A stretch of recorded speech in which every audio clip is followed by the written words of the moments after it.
Hello everyone, Ian here from AbelCine in Burbank, and today I'm checking out firmware version number 4 for the Sony VENICE camera. The benefits that you'll get from this update include the ability to assign tasks to the A and B button on your viewfinder. In addition, there's a 700 protocol introduced, and that allows us to communicate with Sony paint boxes such as the RMB 750, the 170, and the RCP 1500.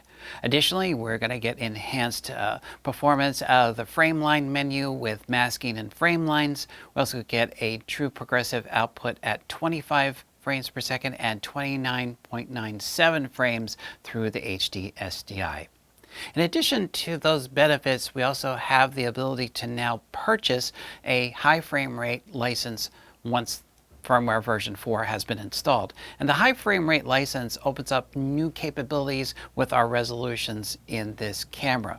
So it's a two-step process. You purchase the high frame rate license, and we also need to have a board exchanged inside the Venice that can be done at a Sony service center.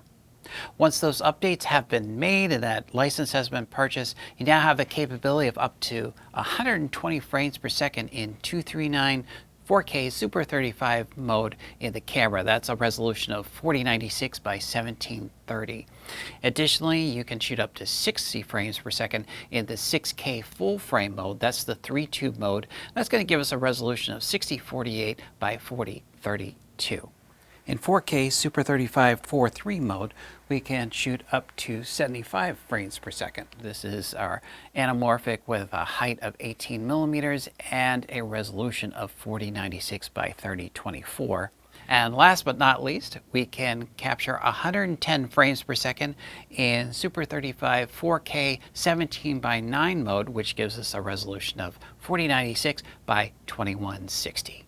That wraps up my look at firmware version 4 for the Sony VENICE camera. Thanks for watching, and I'll see you again soon.